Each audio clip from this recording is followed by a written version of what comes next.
Welcome to another episode of the Blackout Tips podcast. I'm your host, Rod, joined as always by my co-host, Karen. And we're live on Tuesday. We took yesterday off. We were busy. Tomorrow we're going to the Hornets game. Yay! We are back. Basketball is back tonight. NBA is back. My favorite time of the year. The only thing I like about wintertime, everything else, the cold, the snow, everything else, kiss my ass. I love the NBA season. Yeah, and fall is my favorite time of year. Part of the reason being basketball is back. Okay, I love basketball, my fave.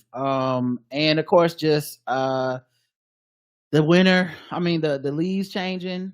You know, the crispness in the air. You know, I've been walking a lot this week. You have. I've been walking a lot lately. A lot for me. I mean, I know. You know, there's places where people. Why am I down to myself? I've been walking a lot. Yes, That's it. Yeah. Yeah, you good. Yeah. And it's because it's just cooler. Yeah, it's cool. I like being out during this time of the year. You know, I know it gives a bad rap, but I feel like everything on the internet is negative anyway. Mm-hmm. But I feel like fall has somehow gotten a bad rap in all this shit, and summer is the only one we're supposed to like. And honestly, dog, some of us need to be different. And I'm a basic bitch. I love the pumpkin spice in the air.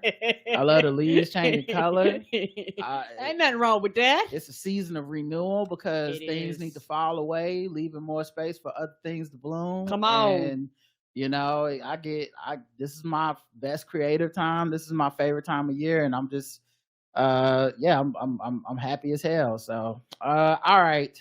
But enough of all that. The official weapon of the show is the folding chair. An unofficial sport. Bullet ball. A bullet ball extreme.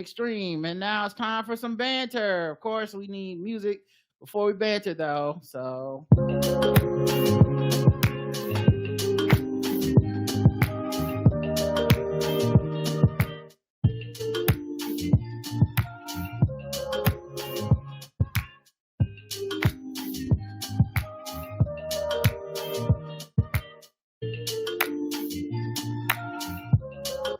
We'll try to keep the banner to a minimum. Tough crowd over here. Can't be too long with it. Oh my God. Let's get to the other segments. Wrap it up. Lord forbid we had too much fun talking to each other as a married couple. Karen, did you have any banter before we start? I do. I wanted to shout out the people that was kind of been hitting me up online saying that they're going to try the trick with the easy off because in addition, I did one bathroom and then I finished up the other bathroom and then, child, I got frisky with it because I was like, you know what? Since we cleaning everything, let me put you on some other shit. So I got the toilet shine and I was like, I'm gonna shine everything. I was like, if it make my life easier, I'm here for it. Then on top of that, Nick Jew was talking about the easy erase blocks that people have online. Easy erase? I thought it was magic something. Magic erase. Oh, okay. Okay, magic erase. Well, you know, we're talking about stuff and people are listening and they're taking notes. So I'm just trying to be... thank you for correcting me. Yeah, I just want to be sure. Yeah, it's a magic eraser. Yes, that's the name of it. It's like a magic eraser. You can get different kinds, different versions. Mr. Clean have a version. You get off brands and things like that. And so she was talking online about, you know, you can do that. And I do that. But what I did on top of when I wipe it down is use the easy eraser, which made it even easier to clean. Wait, now you're confusing me. What is easy eraser? Is that something new? I keep saying easy, but I meant magic eraser. So you did use magic eraser? Yes, magic eraser. Okay, all right. Yes. Is this after the easy off? Yes. Okay. So I sprayed it. I mean, it kind of makes sense. Easy eraser. It's like you combining them both, and they should link up. Yeah, they should make commercials together. My mind, it's magic eraser. For those of you, fine. They're like the fuck is Karen talking about? It's called magic eraser, but I keep crossing it up, and so it actually makes the cleaning even easier than actually just using like a rag because that particular product is designed to kind of get the scum off. And so if you have something that kind of leave like maybe a harder residue, you can just do it. And it just, I'm trying to help the people out to put the least amount of effort. Cause you know, sometimes when you clean, by the time you clean, but like, bitch, I'm tired. I need a nap. So I'm trying to make it as easy as possible for people out there like me who clean, but like you go, okay, I'd rather be doing anything else but this. So, I think the best thing is that, you let it soak in. You really wanted to get in there because, You do. Karen takes everything down off the bathroom walls and all the stuff and everything out the shower, and she sprays everything down. And hey, if it's got to sit like that a couple of days, hey, that's fine. Who's going to use that bathroom anyway? It's not like anyone ever needs to do anything in there. Nope. So, I don't want to put no pressure on. I just ask every once in a while, like, hey, so what day are you going to go ahead and finish the bathroom? You gotta let it soak. You gotta let it soak. Was that yours? No. Okay. You gotta hurry up now. We don't got time for all this laughing. We need to speed this shit up. I'm People sorry. out there counting the seconds, Karen. I know they're like, y'all get on to talk about some other shit. I got some too. I might have to cut mine off. You don't have to. You don't have to. Something else. I be forgetting to add stuff to the list sometimes, the grocery list. And it's not worse when you get back home and you be like, shit, I forgot to add that to the list. I mean, we can always go back to the grocery store, but it's just one of them things where I'll be like, oh. So I'm going to kind of make it a habit of when I run out of it to add it right then. Mm-hmm. Because if I mess around and forget about it, then get home, be like, oh yeah, I did need some hand soap for the bathroom or some shit like that. What's interesting about that, especially with working from home and working for myself and all that stuff, I don't mind going to the to the grocery store in the middle of the day. I kind of like that time of day anyway. And honestly, like, I still feel this need to like get out the house and see people a little bit, even if I'm not like interacting with them. So sometimes like I'll forget something. And it'll, because it's almost, we're single, we have no kids. It's almost never an emergency. We don't like, we're pretty privileged in that we don't run out of shit. We're not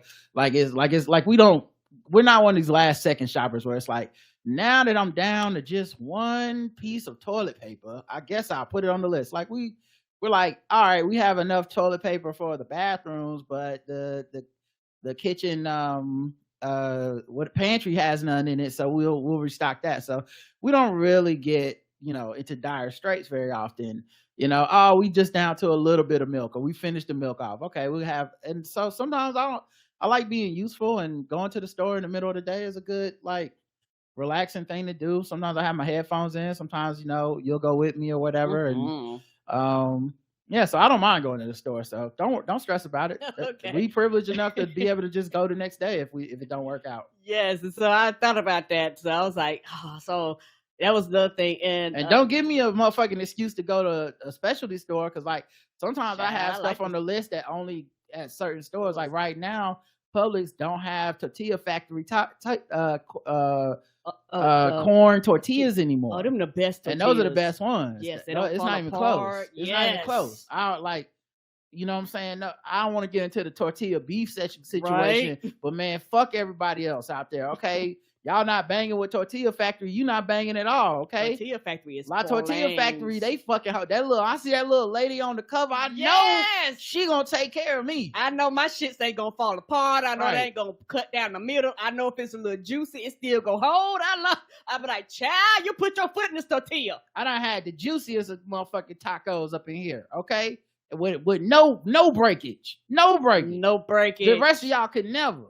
She the Beyonce of tortilla making. Ain't she though? Sometimes you have to use like 2 or 3 of them. This is not with her. One get it done every time. Don't it though? I love them tortillas. So like sometimes I put that on the list. Publix don't got that no more. They just stopped selling them. I can only go to Fresh Market, and I love an excuse to go to Fresh Market, because Fresh Market is like how the rest of y'all feel about Target. That's how I feel about Fresh Market. Oh. I go in there with one thing on my list. I'm trying not to come out of there with a paycheck worth of shit. I'm trying not to. Yeah, and the thing about it is when you go in there and like you go to like the meat and the other stuff, it's like you be like, oh, how much does that cost? And shit be on sale. It's just they have a lot of stuff I've never seen. It's not that it's not just that they have stuff. It's not like I go up in there and it be like, oh, have you ever had mango coconut salmon fillets? No, but I will. I motherfucking will. Don't dare me. Yes, sir. What is it? Pumpkin spice chocolate covered pretzels? Please?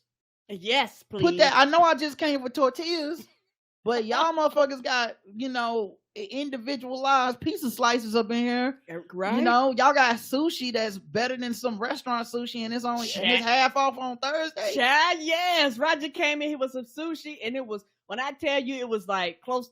It's really, really close to restaurant quality. And sometimes I've been to places where it's a little better sometimes. Yeah, it was better. It's a little better. It was outstanding. They had one roll I never even had nowhere else. The one that looked like it's like fried, but it's soft on the inside. I ain't never had that. That bitch was good. So yeah, I don't mind going to the store in the middle of the day. So don't worry about the list. Go ahead. What's the next one? No problem. I like being old and black. The other day I seen my cousin and her husband was getting some ice cream, and I just love being old and black and just sitting talking about nothing. So I had a great time talking down the house. The sun went down on us. I didn't even care. I like to talk, period. We came after eating dinner, and I just on a whim wanted some ice cream from what's that place? Handles. Man, that ice cream is good at Handles. Yes, it is. That ice cream is good as fuck. That place just popped up. I'd never heard of it before. But the motherfucking Handles, dog. It was actually went and found podcasts on Handles on Spotify, and I found one where a dude in like Ohio or somewhere interviewed a person that became a manager at the local Handles, and he was just talking to her about it. And I was listening to it in the car with Karen when I was going for the first time, because I had seen the line outside when I went to Tacos for Life. Yeah, the line is always and Tacos for Life, which is right next to it. And the line was so long, I was like, what the fuck is this? Is this crack? And I was like, oh, it's ice cream, huh? All right. And so I was like, I made a note, like, I gotta come back. But all my married people out there, I needed to come back with Karen, because I can't be coming in the house with fucking delicious ice cream and be like, oh damn, you should have been with me, No. So I listened to the podcast with Karen as we were driving over there, and she was like, yeah, we make it every day fresh. This not like them other ice creams. We do this, we do that. And it was hidden. She said, get the blueberry crunch. Blueberry crunch was hidden. That's my favorite kind. But it was random that we saw your cousin and her husband there. And I know her husband listens to the show sometimes. And we had a good conversation, but Karen was talking, and it's that thing where I can't tell, because Karen will talk to anybody for any amount of time, period. Yes. And so I couldn't tell if they needed to go, and Karen was like talking to them, and they had really been planning on already going home, and Karen was just like, fuck all the social cues, I'm gonna stay here and talk for an hour, and y'all just gonna have to deal with it, because you never know when it's not in the plans. Or if they were like, cool, we ain't got nothing to do, we want to stay here as long as y'all want to stay here, blah blah blah. So in the middle of it, I just was like, all right, I don't want to be rude, but I do want ice cream, so I'm gonna go get ice cream. And they were like, well, Karen, I was like, because Karen will talk the whole time, and we won't get ice cream. And they were like, no, we don't mind, she could talk, da da da. I was like, okay, that's cool. Well, I'm going to get ice cream, and I went and got some. And the girl messed up the thing. She like, I think it's weird because they take your order, then that person makes it, and then the next person takes the order and they make it for the next customer. But it's like she forgot I was out there or something. I was there waiting forever. And then she got it wrong. She had it in the wrong container and stuff. I was like, by the end, I didn't know if she even gave me the right ice cream. I just like, fuck it. I got some ice cream. I'm just going to give it to Karen. I was going to eat She wasn't answering none of my questions, because I was like, she gave me one of them first. I said, but I ordered two. Is the second one coming? She just didn't say nothing. So I sat down, like, I hope that she heard me. And then finally I got it, and I gave it to Karen. It was the right one. And she was still over there talking even after all that. And then we talked for a little bit longer. And we talked so much. The taco man came down there, was like, hey, y'all want some 29-cent tacos? Yeah, Tacos for Life is a restaurant next door that I guess they do a little customer service or something. They were just giving out free 29-cent tacos or something. And he did his whole spiel. Everybody was delighted. It was a whole sales pitch. Yes, so, I love, like I said, I talk regardless, but I do love being old and black and just talking for no reason, talking just to talk. And like I said, it's one of those things where, particularly working from home and stuff like that, I'm around you, but it feels good just to, kind of get, like you said, get out the house, get around people sometimes, and just kind of talk. And I just enjoyed that company, laughing and joking and things like that. And I hadn't seen them in a while. So it was just good to, kind of catch up, see how everybody was doing and stuff like that. So I really do enjoy that. And the last thing you had already touched on is the NBA is back, and I'm really excited about the NBA season and where we're gonna go and the trauma and the drama of the NBA season and where everybody gonna be and deadlines and I think they changed up the way they do some of the tournaments and things like that. So I am really here. NBA is my time, and I'm really, really excited about going to the games with you. I enjoyed going to the games with your mom. Me and her had a ball going to the games. I did. But I really do enjoy going with you, and I did miss going with you last year. Even though me and your mom we took the pictures and stuff, I really did miss going with you because that was our kind of thing, and so I'm excited about. I'm glad to be here. It's cool being in New York and all that stuff. I think a lot of people, it's more for other people than me as far as the excitement around it, because I'm mostly just there to work, and I like New York. I like the people, all that stuff. Like, there's some really fucking cool people up there that I've gotten close to and stuff. But at the same time, I like home, and I think everyone can understand that feeling of liking home. And for us to finally be able to go to these games, and those be the 2 years that I'm not home. It sucked a little bit, but I'm glad to be here for this, and I'm excited. So yay! So I'm really excited about that and looking down on people and stuff like that. So I'm excited. Y'all know me, child. I feel okay. Goddamn, Karen, the banter's getting out of control. I know you like being old and black and talking, but it's been 17 minutes of this. When is it gonna be my turn before Sierra's already turned this off? She don't want to hear this. She don't want to hear this. She's like, when are we gonna talk about coronavirus? She's like, bitch, shut up. We need to give move on to some other shit. It's gonna be okay, baby. We gonna get to some other shit. I tried, Sierra. I tried. Did you just hit a last one? I'm old and black. Mm-hmm. All right. Well, I guess you still got some more. I'm good. All right. I just had a couple quick ones. The first one is, in hindsight, it was pretty dumb of Biggie to write a manual for the rules of selling crack. Like, if you think about it, that's basically are you taking notes on the criminal conspiracy of hip hop? Like, you literally told people how to sell drugs, I know the FBI, no wonder they had the hip hop cops. It was like, these niggas are throwing it in our face. we got to track somebody. And then the last one is, I was listening to a playlist while sometimes I go walking and I'll throw on like a song, and I let Spotify do the go to song radio. And when you go to song radio, it suggests a bunch of other tracks. And so first it was a couple things that happened. First, it was recommended old albums for me to listen to, and one of them was Big Pun, Capital Punishment. And I remember liking that album a lot, but not too much. Like, I liked it, but it always was weird to me that he wasn't black and he could just say nigga.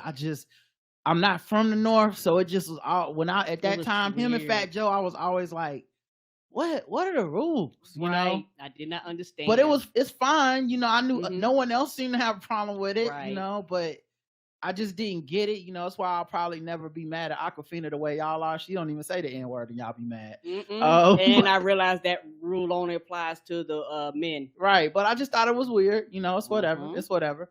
But then, so I'm listening to it, and some of the songs I'm like, oh yeah, I remember this. And there were two thoughts I had. Number one, he has an interlude on there where he's having sex with two women and something. That used to be a big thing. And that used to be every male rapper in like the 90s, and Lil Kim, every male rapper in Lil Kim, and probably Foxy too, had an interlude where they were fucking. And if just being on the other side of it, podcasting in studio, when I recorded my mixtapes, the idea of the logistics of that is so funny. They had to come get actors or actresses or their friends, come in the studio, pretend to do like sound effects, produce it, engineer it. Yes. You gotta be in the like sounds of dick sucking, yes. When you gonna let me suck your dick, Big Pun? And the other one like, no, bitch, it's my dick. Fuck you. Well, and then it's just him being like, eat a pussy, mama. Eat a pussy. Like, that is so weird. Like, I'm gonna suck your dick. Noriega had a dick sucking interlude on his on NRE, getting head in the whip. But it's crazy how much rappers put that in there, knowing how nerdy it is. And how it's not like the studio mics accidentally turned on or they were wearing like. Right, somebody had to. It was before cell phones and shit, so it wasn't. Oh, we just recorded this on my cell phone. I uploaded it to my album because I thought it would be cool to y'all to hear me get my dick sucked. Not back in the day. So that was funny to me. And then the next thing was, Still Not a Player came on, which was the shit. You know, yes, Still Not a Player was the shit. And I went, oh, go to track radio, go to song radio. I want to hear other songs that remind me of Still Not a Player. And the track list was fire. It was flames. Sitting Sideways is on that motherfucker. The Method Man's like To Cal, I think, was on there. Bring 'Em Out by T.I. was on there, all this stuff. But it hit a couple songs like Stilo by 702 was one of them. I think Anything by SWV wasn't on the list, but it's one of the songs. And it made me think, man, you know what I miss? When there used to be a rap verse in an R&B song. Yes. That used to be the shit. And it was a lot of good ones. Someone on Twitter tried to be like, then they started forcing it and all of them sucked. No, the fuck they didn't. That's a lie. A lot of them hit. A lot. I'm making a track list right now, a playlist right now, because I'm just thinking of just some of my favorite ones. Like, What's the 411 with Grand Puba? Best of Me, Jay-Z with Maya. 5, 4, 3, 2, 1. Carolina Blue Kicks, hottest nigga on the. And he was like, these shits was memorable. Yes, Mary J. Blige and Method Man. Yeah, All I Need. Yeah. Can't You See? Total Biggie. SWV had remixes too. Like some of their remixes had the rappers on it. Oh, dirty. Yeah. Bashed out, cut like glass. Like all these used to be the shit. I remember the song that made me think about it. It was Don't Know What You Got Till It's Gone, Janet Jackson. I forgot Q-Tip was on it. Now why you want to go and do that, love, huh? That shit. Oh my God. So yeah, it's just Janet and Buster. Yes. Like it motherfucking Michael Jackson had a couple. Yes, he did. Like it was when rap and R&B was kind of like going together. You know what I mean? And I feel like something happened to R&B specifically in America. And not to make it one person's fault, because I'm sure it's bigger than this one person. But when I say their name, I think y'all all agree, because we don't like this motherfucker no more. It's okay to say. I feel like R. Kelly ruined R&B. Hot take. Hottest of hot takes. I feel like R. Kelly started doing them fucking I'm Just Talking songs.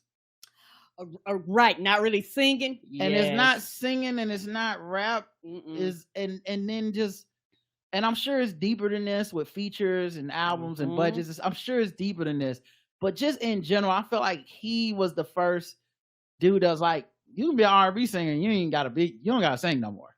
Yeah, and they got a bunch of them singing people in there. I go, oh, you really can't sing. So now you don't need a rapper because it's too close. Right. You know what I mean? Like, and maybe it's you can say the musicality of like people not coming from different blah, blah, blah, blah. But that was also happening when motherfuckers was making these crossover hits. You know, and it's probably some label shit, some budget shit that I don't understand and I don't need nobody to write in about. But man, I just missed that era. And I'm going to make a playlist of all these motherfucking bops that I remember where it was just like, oh my God, this is like the radio was the shit to me at the time, just because you could turn on something, and as a hip hop person and, you know, a bit of an R&B person, it was dope to hear like, oh, it's an R&B song. Wait a minute. And especially back then, when it was on the radio, you didn't necessarily know who was on the song. So the first time you heard it, like especially with a remix, like you hear anything by SWV, the regular version, you hear 100 times. And then one day they play anything by SWV and you hear that, oh, whoa, whoa, dirty. Yes. And you're like, what is this? And it satisfied everybody in the car. It satisfied your mom and it satisfied you, if that makes sense. Right. Where it wasn't like just straight singing or just straight R&B. Well, sometimes it, made them a little bad. They didn't like it. Sometimes it was like when Jodeci got up with with Wu-Tang, it was it wasn't necessarily my mom's favorite because they was dirty and he was rapping dirty. You had a nigga harder than a roll of quarters. Like, oh. I don't think so. I think that was like Freaking You remix or something. But man, what a fucking time, dog. What a time. All right. That's it. That's all the banter. Let's go ahead and get into some news because we know that, people, they come here for their news. They're not getting it anywhere else. Right. That's why they came. They don't want to turn on TV. Mm-mm. I can't blame them. So let's see what's going on. I don't either. LGBTQ news first. Let me see what you want to be. You better move your body. You better move your feet. And I want to grow. Show me what's cool. Riding, caring, baby. LGBTQ news. I try to take it down when we still around. We lit. I try to still shine when we on the ride. We lit. We can't do what we got to do. We lit. Black guys who tips. LGBTQ news. Oh man, I'm glad our listeners have a sense of humor because honestly, if you write in anything critical to us, I'm gonna make a joke about it. It's joke time.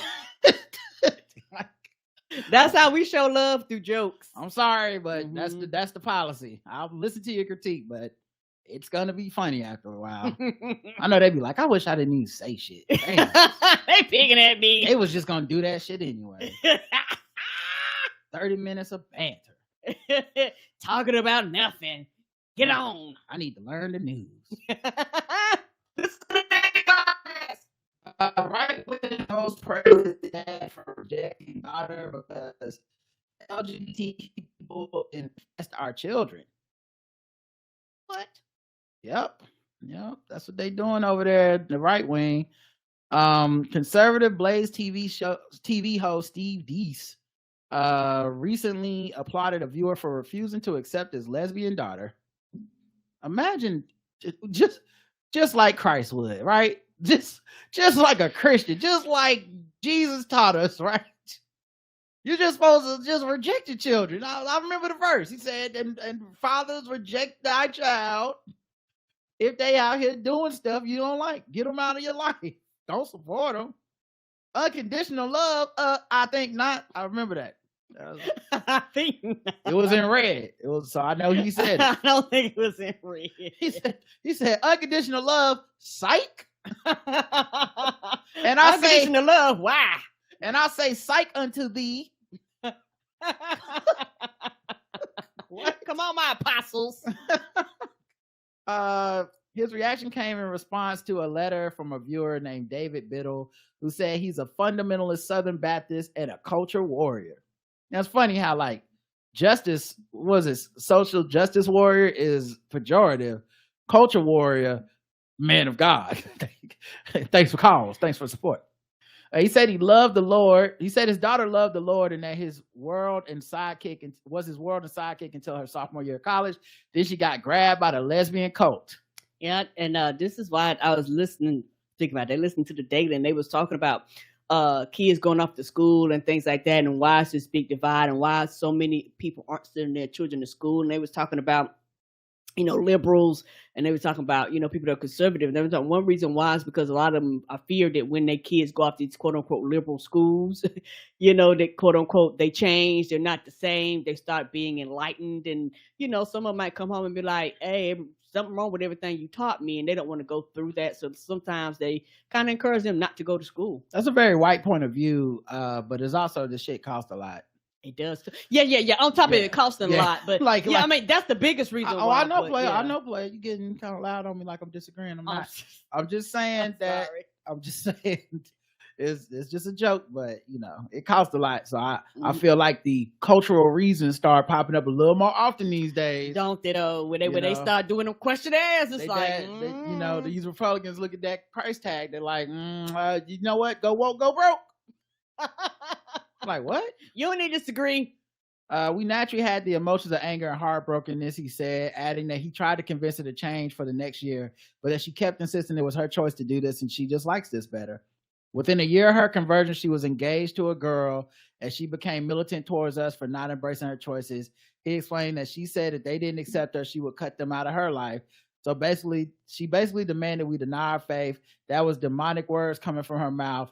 He asserted his belief that affirmation is not love, it is condemnation, and that the most unloving thing I could do as a father was to pave her path to eternal damnation. So he hadn't spoken to his daughter in 2 years. Wow. And he's convinced that he's right, she's the devil. And he was so convinced of this, he wrote to this person on this station that he listens to, this internet that he's listening to, watching every day, because they're in their own information silo. And it's like, they boom. are. This just reminds me of when we talked earlier about people, just more people than ever are not talking to a parent. Yeah. It's been a spike in that. Yes. Yeah. But yeah, so the Steve Deese dude basically encouraged it. He said, maintain your conviction, like don't talk to your kid. And this is what the fuck people fighting against. Yes, they are. When you talk about, it's their conviction that they're right is just as strong as ours. And they don't give a fuck how they look. They don't care. So the next one is judge blocks California district's rule requiring school to out transgender students. Yes. Good. Yeah. That was a dumb rule. Yes, it was. Think about the last article. Right. Think about the last article. How that person felt about their adult lesbian daughter who went off to college, came back, said, hey, I'm lesbian and I want y'all to support me. Think about the feelings towards them. Okay, now make that a 13-year-old.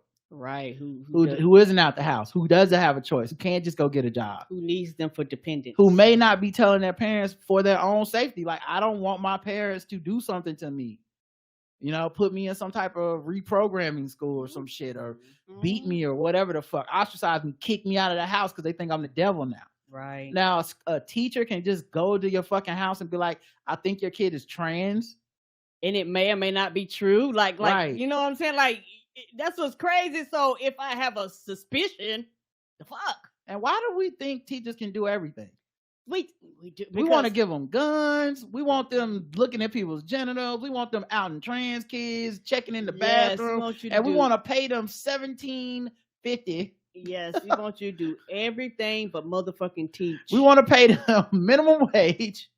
Right. It's like you make $2.29 plus tips. I need you to also supply your own art supplies. Let me tell you why. Because I feel like most of the country look at teachers as babysitters. You watch my kids while I'm at school. That's your job, quote unquote. But what's wild is we don't even treat babysitters like teachers. No, we don't. We've never had a we should arm the babysitters talk. Right? We don't expect babysitters to put up with mass shootings. No. We think teachers supposed to do that shit. That's crazy. You wouldn't trust a teacher to spank your child. You trust a teacher to have a gun in the classroom with your child and protect them from a motherfucking well-armed school shooter. Yeah, something's wrong with our country. We're broken. Fake medical group tells moms to submit to their husbands to keep their kids from being transgender. Oh, okay. New twist. Who this apparently? New bigotry just dropped. You ain't see that coming. Okay. I did not. You know, it's one of those things. What happened to the husband be submissive to your wife? Everybody skip over that bullshit in the verses when they talking about it's only one way. The American College of Pediatricians, a Christian anti-LGBTQ hate group that uses professional sounding name to push transphobic and anti-abortion propaganda, has unveiled a new website encouraging parents to send their trans kids to conversion therapy. The website tells mothers not to be dominant and not to be critical or display hurt or angry emotions towards their husbands. Oh, two birds with one stone. Kiss my ass. We get to keep the women in line. Right. And we threaten them by saying, if a kid is trans, it was your fault. Dad had nothing to do with it. Right. And of course, them being trans is a bad thing, which means it's your fault. It's somebody's fault that happened. Someone has to explain it. Right. The website called the Biological Integrity Initiative offers outdated and non-clinical backed resources for parents, teens, physicians, schools, and policymakers, all geared toward denying identities of trans youth, particularly those of trans girls. It introduces gender questioning teens to the tale of right-wing detransitioner Chloe Cole, tells teachers to oppose trans-inclusive school policies referred to as gender interventions. Well, that's just bad branding. Genderventions is right there. So here's the problem. Much easier to say too. It's one of my problems with these fucking conservatives, dog. They don't know how to do. They don't do punch ups. They not creative. Like the good creatives are on the other side of this. Mm-hmm. Genderventions that's it. That's the one. Y'all said the term gender interventions 29 times, and nobody said fuck, man. Make it Genderventions. TM. We got a new thing now. This what we. Because the other side trying to be cool, they ain't trying to be cool. Genderventions, we can motherfucking make a mint off of this shit. Y'all walk around like do a tour with Tony Robbins or some shit. Y'all can be making a lot of bigoted money right now. Yes, sir. Just going around just giving trans kids all kinds of problems and shit. But no, y'all not creative, so y'all said gender interventions. And tells policymakers that they must pass bans on gender affirming healthcare to protect civilization and human dignity. Yeah, it's never science over there. Oh no. It tells mothers not to be critical of their husbands or overly sensitive to their sons. What's overly sensitive to the son? Mothers are advised to frequently compliment the father. So their idea is psychologically, boys transition to girls because they've seen their fathers be emasculated. No science to back this up whatsoever. But here's my favorite part of this. These niggas just admitted they be getting emasculated in the crib. Okay, this is just a thinly veiled threat to keep their women in line because it's not working. Whatever they doing right now, like that's what men's excuse gonna be when it's like when she's like, John, you said you were gonna be home at 7. It's 8. You were golfing all day again, and you smell like alcohol. He's like, whoa, calm down. Trying to make our son be a girl, bitch? What you doing? Okay, he gonna cop his penis off because of you. It ain't gonna be my fault. So if I come in here smelling like the strip club, you need to just smile like a Stepford wife, or our kid's gonna be trans. It's not on me. You need to grow up, Bridget. You know, like that's you need to fucking you turning our kids trans every day with this clean up the house bullshit. All right, women want to be free and shit. That's why they try to make these old ass laws and bring shit back where women, can't go out and be like, "Fuck you." Then this clearly started with an emasculated quote unquote man. Yes, and he worked backwards into our kids gonna be trans unless you let me do what I want to do. That's it. She's like, "When are you gonna cut the grass?" I mean, don't ask me in front of the kids. What the fuck? Now this motherfucker want estrogen. Thank you. That's you. I hope you know that's you, right? That's not how that works. that's go to the website. American College of Pediatricians said the ACPEDS, which kind of sounds like the group of pedophiles would name themselves, the APED, the ACPEDs. They're trying to save our marriage and our children and our family. You fucking it off. So I got to make you come every time. Now you wonder why our son is going around being gay. Now you wonder. Because that's too much pressure. It's just shit you don't want to do. Demanding too much. Take out the trash. Take out the trash. Are you trying Our kids in there sucking dicks right now because of you. Okay. You want me to cook a meal? What is going on? Our son is gonna put on a skirt and some heels because I'm in here cooking dinner tonight. It's because of you. You ain't had the food ready. That's not how that works. I microwave some hot dogs, and now this little motherfucker is sucking hot dogs because of you. Because of you. It's your fault. God, so fucking stupid. All right. Ain't it dumb? Let's move on to some other stuff. Let's just do some regular ass news. All right. Oh, I gotta wait for the songs to load up. But yes, enough LGBTQ news. We'll do some regular news, and then we'll be less disappointed in that. Hopefully it'll be. I guess we'll find out together. Whenever this shit comes up. Right, whenever it decides to come up.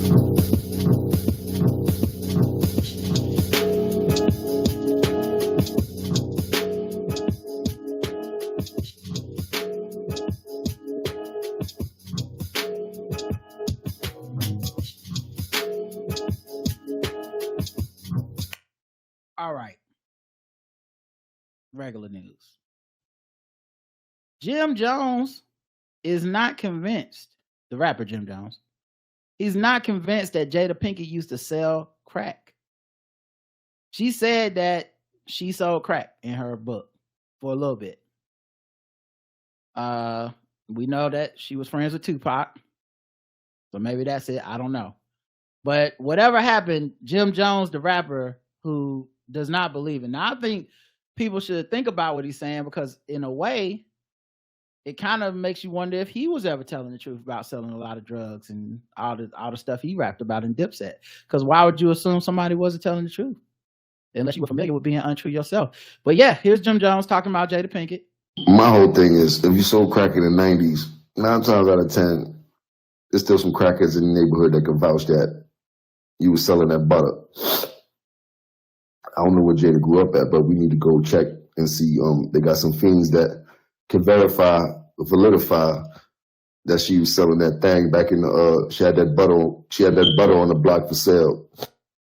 So you need the Equicracks. And sound like the fire alarm needs to better changed. And I mean, the crackheads. Where are you going to find them? You know. Well, I mean, some of them still alive, but you need the crack facts. I mean, yeah, they busy trying to get more crack. So like, that's my whole thing. You need the receipts, Karen. Okay, you need to if you have itemized receipts from 1998 when Jada sold you some crack, pull it out. Get them out of the file cabinet. Jim Jones needs to verify some information. If you hadn't sold it already. Yeah. For what? For more crack. And I'm honestly, I know it's probably a bit tiring for y'all, but at this point, I don't need verification on anything from Jada because my default is, I don't know. Could have happened. Could have not happened. We'll see. Verifying it kind of is something we don't do with these books. You know, Britney Spears is out there saying Justin Timberlake did everything. And we just like, yeah, that's the truth. You know, it's only when you like somebody that you like, we get some proof. Right. Can I see the crack facts? Can I see the receipts? What fiends on the block? What were they saying? You mean when you don't like somebody? Yeah, when you don't like somebody else. No. When you do like somebody, that's when you're like, I don't need the receipt. That's right. What I mean. And when you don't like somebody, you need the receipts. Right. So you don't like Jada, you need the receipts. We like Britney, quote unquote, you know. So everybody's basically like, whatever she says is the truth. You know what I mean? But anyway, I just think, and then of course there's people that support Jada there. Like, why the fuck she probably did sell crack. I don't know if she sold crack, guys. I don't know. Jada has self-admittedly been lying to us about things. But she would not be the first Black person to lie about selling crack. That was kind of a requirement to be a rapper when I was coming up. Regardless if you did or not. Speaking of rap, all right. Well, number one, Jay-Z they finally asked Jay-Z about would you take $500,000 or dinner with Jay-Z? Where did they even come from? just some niggas on the internet. Okay. Because that's been going on for a while. I'm like, the fuck, who made this up? Yeah, now it's weird because like I feel like this took on a life of its own, and I blame Black Twitter. And the reason I blame Black Twitter is we know we have some dumb Black people among us, okay? Yes. Now that has been an intra-racial thing, a secret that we keep to ourselves, okay? Yeah, we're all not excellent and striving. We're not supposed to be out here spreading this. But we have been so incensed at the dumb motherfuckers who say they'd rather have dinner with Jay-Z than $500 to $1 million in cash. We have been so mad about it. We keep bringing it up. Mm-hmm. It's one of the recurring Black Twitter, like, we're out of ideas. Yep, happens on Sundays. So we just have to fight about this. And it's just, I can't believe this motherfuckers that and there's always some dumb motherfucker like, so you wouldn't want the knowledge to build for yourself? Okay, you sound like DJ Envy and shit, you know, like, oh, you wouldn't take that money and you don't want the knowledge on how to flip a house without money. You could get that from Jay-Z, teach you how to flip a Basquiat. And you're like, that's not, as Jay-Z said when y'all vilified him, he said, that's not how money works. Nope. That's not how money works. You need money to do stuff for money, but money just don't work that way. And so it's interesting that we've let this not hyperbole, this I don't know, this false choice, this fucking thing that never happened, we've let it get so big. Gayle King. How did it get on her radar? Gayle fucking King is asking Jay-Z about this. This is insane to me. I guarantee you somebody from her staff brought that up, because no way for her. Right. But Gayle King is like, let me ask Jay-Z about this. So now let me see. Interesting online, Jay. I'd love to hear what you think about this. If you had a choice between getting paid $500,000 in cash or lunch with Jay-Z, which would you choose? You gotta take the money. What I'm gonna say? Yeah, I mean everything that I'm gonna say. No, only because people say, of course you take lunch with Jay-Z because the wisdom that you would get from him would be so beneficial to you. There would only be a matter. You would take the money. Yeah, because you got all that in the music for $10.99. That's a bad deal. I wouldn't tell you to cut a bad deal. Like take the $500,000, go buy some albums and listen to the albums. It's all there. If you piece it together and really listen to the music for the words, for what it is, it's all there. Everything that I said was gonna happen. Everything that I said I wanted to do, I've done. And there's the blueprint. The blueprint, literally, to me and my life and my journey is there already. Wow. Yeah, she's doing an interview Thursday and Friday with him, and they wasted a question on that. To me, yes, they did. Because I knew that answer. If you never fucking talked to Jay-Z, I knew this was the answer from Jay-Z. Mm-hmm. Jay-Z ain't never been like sit at a table and talk to somebody rather than get money. His answer's always been like, you get the money. That's what? This is the shortest, quickest answer, but I guess I wonder if even that'll convince these niggas, because I feel like somewhere there's a 5th degree mental black belt that is like, you know what? You can only learn to take the money from sitting with Jay-Z. So I wouldn't take the money. I'll sit with Jay-Z. You see how he just told you to take the money? Where else you gonna get that type of knowledge from? Okay. Oh, speaking of flipping money in hip hop, okay. Have you been hearing about Cesar Pena? Ooh. Okay. Have you been hearing about DJ Envy? Yes. Okay.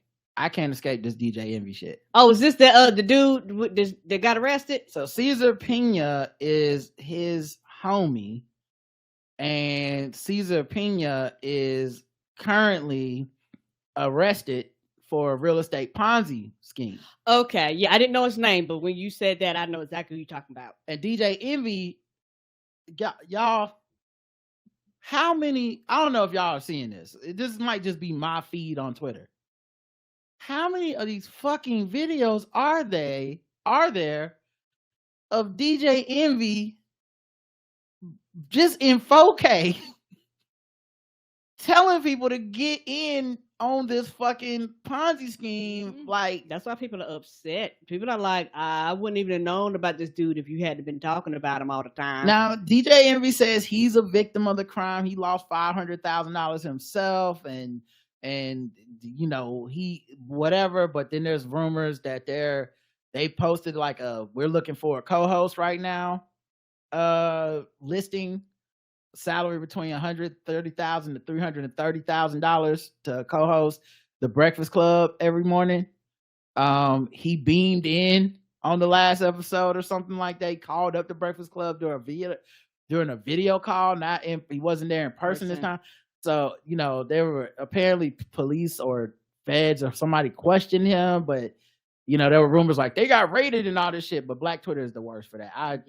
They were making jokes like it was the truth, and you know, after a while, jokes become the truth. It's like, he going to jail, he got arrested, and none of that was true. But still, even with that not being true, this is pretty bad. Didn't you have like some videos and stuff you was watching earlier? Karen, there's so many videos. Oh my God, I can't stop seeing them. I didn't realize it was that many. Yes, I mean, I guess I can go to my page and show y'all, but just so people can kind of get a context. At some point, I just started being like, damn, another one?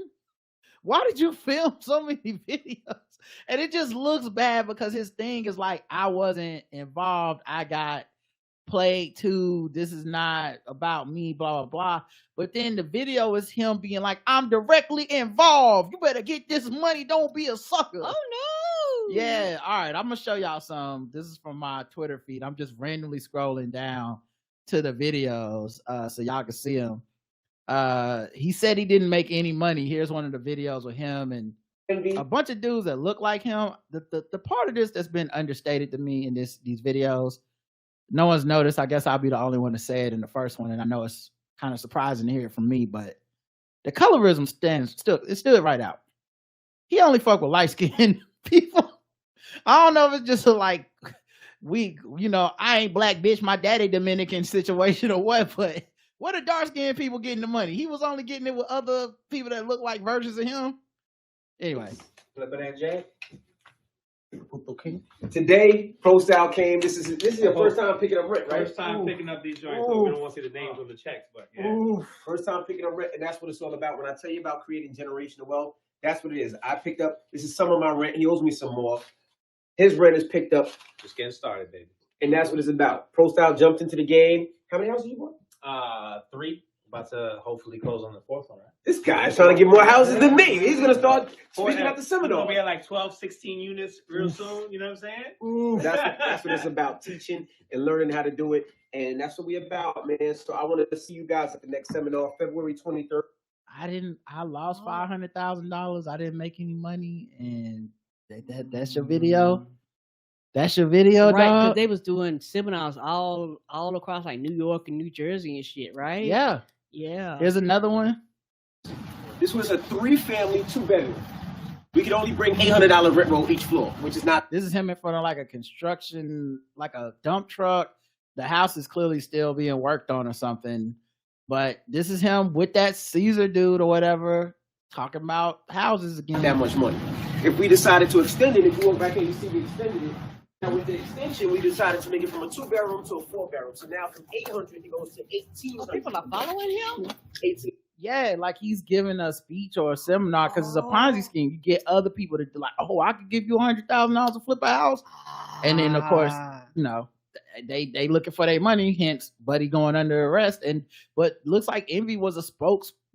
Like he like his whole I was a victim thing might be true. I don't know enough about this to say it's not true, but he's not like some of these other victims that were like, I just gave this person money and I didn't get my money back.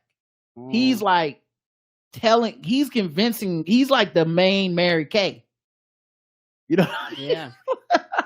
18. We extended it so much, we have so much that we can extend it. We can actually put 2 studios in the back. Now the 2 studios will bring, you figure 18 is 2, 4, 6, 7, 8. You're looking at about $7,600 a month in rent. See, that's what we did with this. and they buy the house and rent them out according to him. Obviously, they wouldn't be under arrest, or if it was as everything is on the up and up, it wouldn't be. Nobody's going to jail. But the point being, like, even this is just I'm a landlord situation. Yes, it is. But who knows if that's really what was happening with the money at all. Properties. Now you want to just tell them what the procedure was to extend it. Yeah, so basically, I don't know if you guys see it. We could walk on. So we dug about 50 feet of foundation. I don't know if has anybody ever done foundation. Has anybody seen any work? So basically, you dig 3 feet down to the ground. You pour concrete, cinder blocks, and from there's so many of these. A lot of people around now. Yeah. I can't took believe a lot of people's money. That's why the people hot. Right. I can't believe how much they made. Or how many of these videos they made. I have more, but I don't even. I've been seeing so many. I've just been like fucking scrolling and hitting play. Oh, here's another one. They were apparently giving their victims chains. What up, y'all? It's DJ Envy. Flippin' NJ. We want to see you guys September 26th. Oh, this is just like Mary Kay. You Now, got a pink Cadillac or something too? I own over 200 units. Caesar owns over 1,600 units. And we're going to be breaking down how we make money. So we're going to start with credit, financing, hard money lending, how we find the deals, wholesaling. Auction.com. The city of Atlantic City is going to be there, courtesy of Marty Smalls. They're going to give us the list for city-owned properties.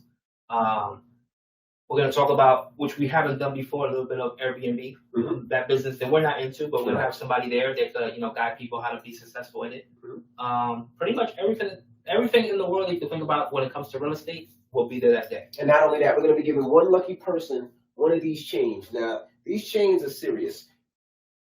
Whoever we give this chain to in our camp or our friend. So it says land, and then trap is crossed out, Lord. So is it land? So I guess it's supposed to be like trap landlord or something, or land trap lord. I don't know. Or I'm not. It's not a trap house anymore. I'm a landlord. I don't know what the statement's trying to be. I don't know. But they were gonna give somebody some chains. Who knows if they're real or not? But give one lucky person a chain who attended the seminar. Your neck gonna be turning green.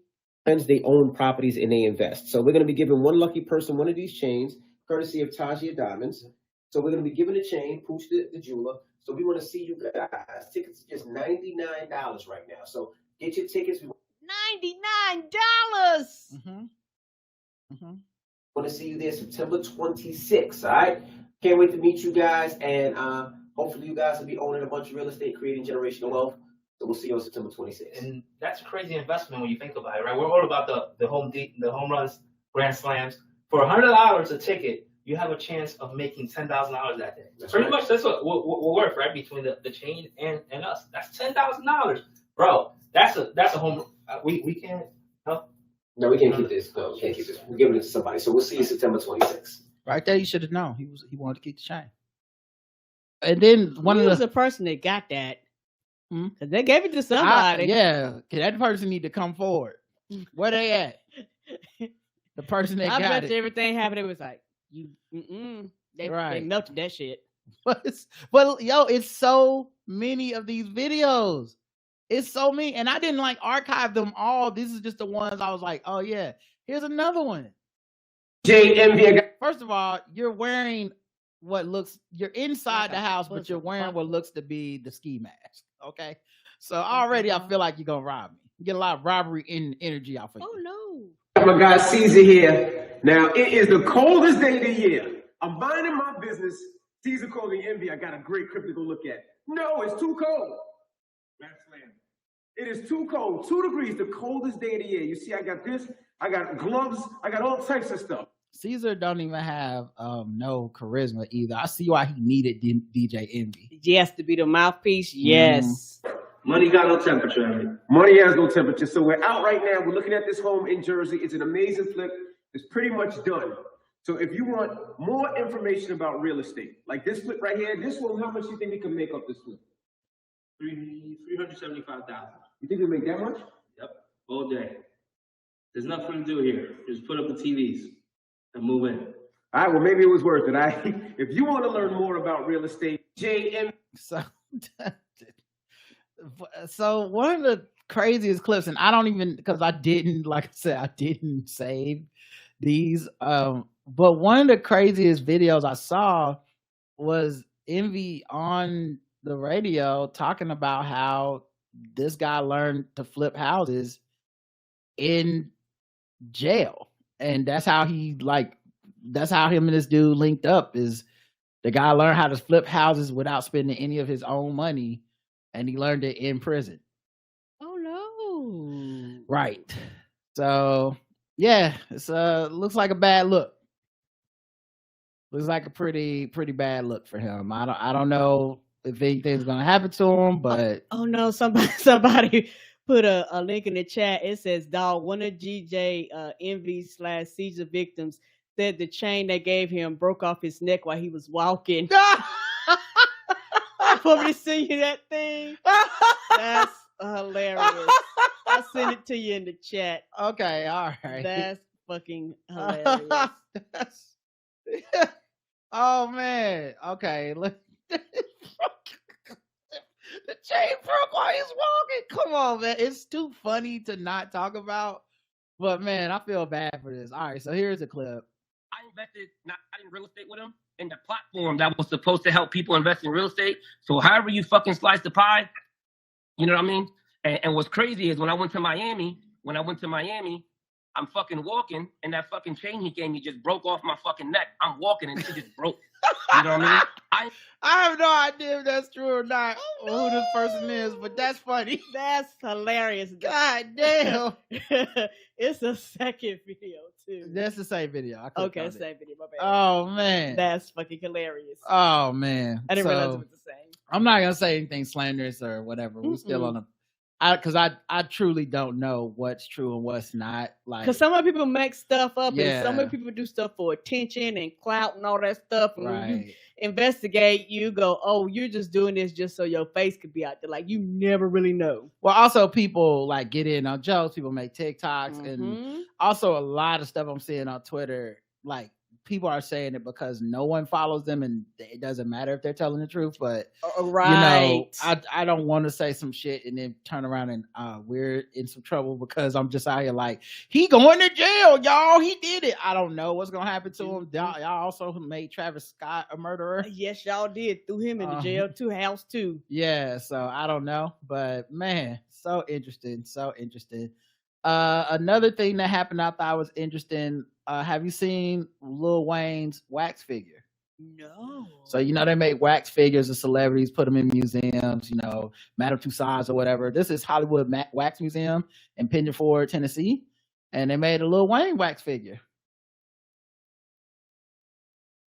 What? They don't be having niggas, do they? Like, I don't understand this. There are a lot of beautiful, great black artists that would have did a great job. Well, honestly, my number one thing is it looks too light skinned. Like, colorism strikes again. Look right. It's just no, it don't make sense. Yeah, but it also just looks like that's not the color of Lil Wayne. Right. It's that I don't know. Yeah, you can tell, like, and then you ask him who made this shit. So he put on Twitter, "Sorry, Wax Museum, but that shit ain't me. You tried though, and I appreciate the effort." I can see that. You tried. Then they showed some other ones, and one of them was The Rock. And The Rock looked like fucking Jeff Bezos or some shit. The Rock looked like Mr. Clean. Right. He do look like Mr. Clean. Yes. And Mr. once again, Clean, a little Mr. Clean. lighter than he is in real life. Yes. It's almost like the people that's doing it, they're not paying attention to like the details. And they didn't do that with Travis Scott. He looks closer to himself than Oh, is this a dude with his wax figure? I mean, not Travis Scott. Fuck. What's the nigga? Travis something. The dude that's dating Megan. Travis something. There you go. But he looked like it. You know, so I don't know. Oh, something they're saying Baker. Travis Baker. Let's go with that. Okay. Now that is good. I'm gonna tell you why, because I don't know white people. Go ahead. Oh, I'm about to say whoever did this, they know how to do white people. Right. That's what I think funny. happened. So it's like, that's why I'm asking whoever made the black people. I was like, you don't know how to do people of color. So y'all need to, if you know that's not your specialty, Hire somebody that does, because it makes you look bad as an organization when y'all do these whack ass figures. I agree 100%. I think we got to the bottom of this. Let's see. I'll do this one later. Let's move into another segment. Oh wait. No, I did have one more I wanted to talk about. Whoopi Goldberg reveals that the backlash surrounding her 1993 Oscars outfit caused her to avoid dressing up. She said, "Do I really look that ridiculous?" So it was in 1993. She attended the Oscars wearing a purple and lime green jumpsuit. The outfit of choice resulted in her being placed in the forefront of the worst dressed list. Fast forward 3 decades, and she, the EGOT winner, openly acknowledges that the criticism surrounding her outfit selection had a lasting impact on her. It hurt my feelings. I'm not gonna lie, it hurt my feelings. It kept me from dressing up for a very long time. You have to remember, in those days, they would say things, and you think, "Do I really look that ridiculous?" And I'll show you a picture because I know y'all want to see what did she have on.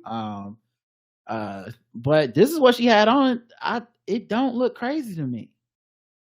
Like, not in a egregious, what the fuck? Like, you thought that was cool. But I think also people forget, and not even forget, I take it back. People are unobservant to how mean we are about bodies and clothes. Yes. And I mean, even you good people. When you don't like somebody, it's open season on them. And it's just a human thing. I don't think we're ever going to get over it. No, nobody's above it. I think, unfortunately, I love to live in a world where we weren't like that. But unfortunately, if you're on an outlier, you just got to toughen up because we think it's totally acceptable. And back then it was worse because we had red carpets, and red carpets was basically, we're going to shit on you. And y'all do it now, by the way. Yes. I don't watch award shows, but when I'm on Twitter and I see an award show is happening, the red carpet, all you see is thumbs up, thumbs downs on outfits. But those are people in those outfits, those people that made those outfits. And it's just, this ain't in. And she looks like joke, that kind of thing. And this is even before social media. Of course it got back to her. Yeah. And she's never talked about it for 30 years, which means this shit been bothering her for 30 years. She changed the way she dressed. And Whoopi is one of those people that already was getting a lot of negative stuff that was well undeserved. Like, yes, people been trying to call her ugly and all kinds of shit her whole life for just dark. Yes, they used to kill her back in the day. And I'm like, there's nothing wrong with this woman. Right. And so they, I can imagine the hang up in the complex, but we go shame, that's sad. No one should have to feel like this. And then the next award show, y'all will be doing it again. The next Met Gala, y'all will be doing it again. Everyone just ain't shit about this. I don't know what to tell you. I'm not even really mad at nobody. I've accepted that people just you can't not do it. Like, you have to be like, oh, this bitch, what is she doing? Put like this. You can do it, but if you're watching TV and they do it, everybody want to fucking clutch their pearls. Yes, that's why they got rid of a lot of the red carpet commentary. Yes, because people at Twitter who were just as mean as the people that were celebrities who were paid to do it. Yes, but they were just as mean. But they would be like, "How can Kelly Osbourne? How dare you?" Anyway, this bitch look like Cookie Monster. Right. They do that fake outrage, but it's like, yeah, they saying a lot of the same shit y'all saying. Yeah, so yeah, it made her just tap out of the fucking the game. I can see that. Because everybody's honest, truthful critiques are not nice. They're mean normally. Yes. She said people always say to somebody young, "Oh, you're dressing so old," and they will say to an older woman, "Oh, you're dressing too young." The clothes that we made, you could be 21 and wear it. You could be 65 and wear it. You could be whatever age, and you are gonna look. You are and look good in it. So I guess she's talking about how she's just embraced a different type of style. Right. And honestly, what's interesting is like her style is as like quote unquote shabby as I'm sure people would define it or whatever. She just always be looking comfortable. That's what I'm about to say. Don't she be looking comfortable? She was like, I'm not trying to be cute. Like, I kind of low-key stand Whoopi Goldberg's like just commitment to like, man, listen, I'm showing up And it's not like she looked broke or something. She's just like, I'm showing up. I might have on a shawl and a scarf today. I might have some slip-ons. Right. I might be wearing look like pajama pants under here. It don't fucking matter. Not your business. I came to be the talent. I'm the talent. Don't worry about all that. Right. My job is not to make y'all want to fuck me every day. Correct. My job is just to show up and do my thing. She's like one of my quote unquote problematic faves because of her approach to life. And that means sometimes she says some shit where I'm like, damn, that was fucked up. But it's honestly because she's like that I fuck with her. Right. Well, I'm like, man, that's fucked up that she said that, but also like, yeah. Like sometimes you say shit that people ain't gonna agree with, and it's like, fuck them. I'll be saying something new tomorrow. Y'all get over it. You know? But at the same time, I do recognize the problem that she's problematic too. Of course. At times. Because none of us are.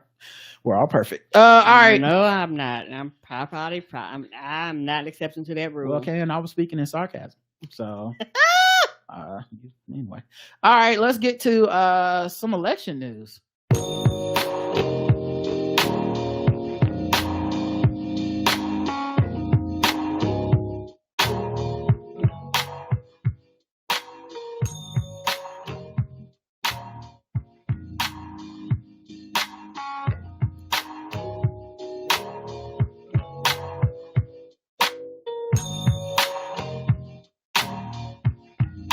For the record, I'm not mad at the red carpet people either.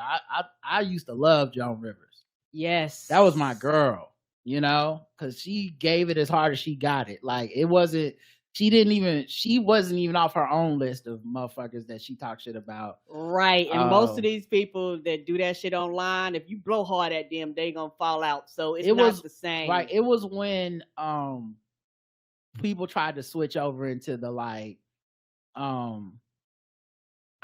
I'm gonna be a victim of being bullied shit. And it wasn't the people on the carpet that said it. It was when the internet decided that we're the only people allowed to bully that. That's when the shit went off the rails. But before that, it was fair game, and I understood it was part of the like one of the ways, and this is like a trick of comedy and stuff. This is what's happened with the Oscars, by the way. It's one of the reasons that the Will Smith slap is actually pretty fucked up and wrong, regardless of how y'all feel about it. One of the reasons, and an average person doesn't think about it like this because you're not in the creator of content lane, right? But those things are a bunch of bougie rich people throwing their money in our face, and the bread and circus of it all that keeps us from being like, man, fuck these motherfuckers. Because we sitting at home broke eating TV dinners, watching them be glamorous on TV. Mm-hmm. The thing that keeps you at home from being like, fuck this whole thing, is that for one night a year, you roast them. This is nothing but kings and jesters. Yeah, same thing with the president's roast. Yeah, it's nothing but kings and jesters, essentially. It's you getting a moment of like, hey, we get to make the jokes that you never get to hear to your face. And you have to be a good sport about it. And you okay, they fucked up. They talked shit about my outfit. Oh, they said my movie sucks. They made a joke about my hair, and that's really what you're watching right there.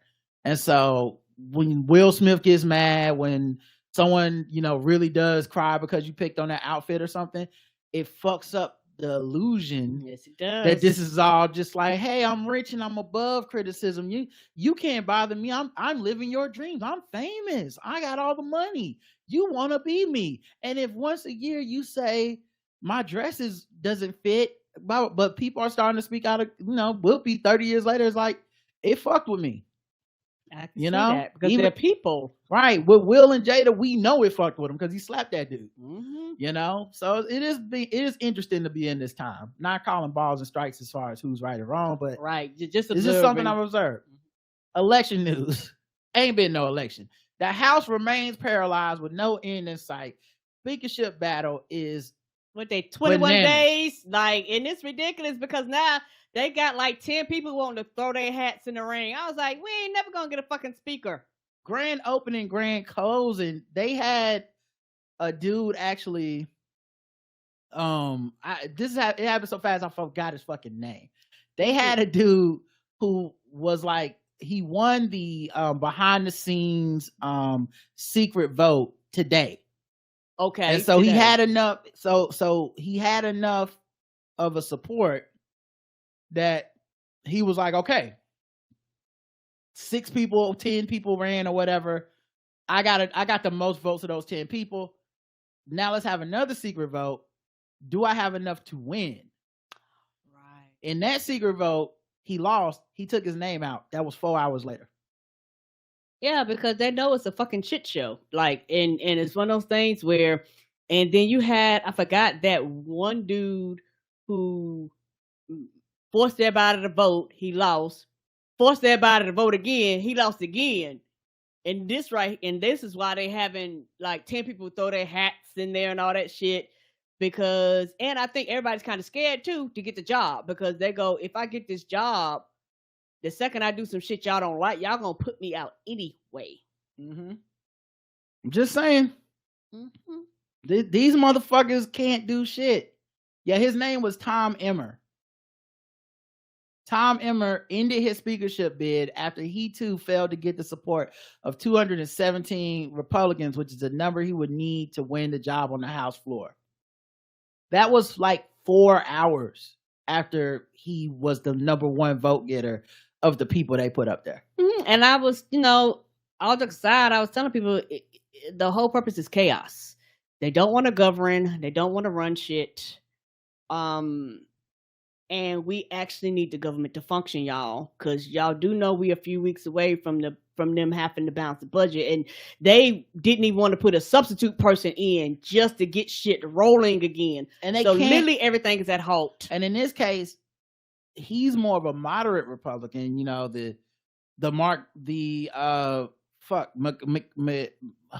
was the original guy that was in there?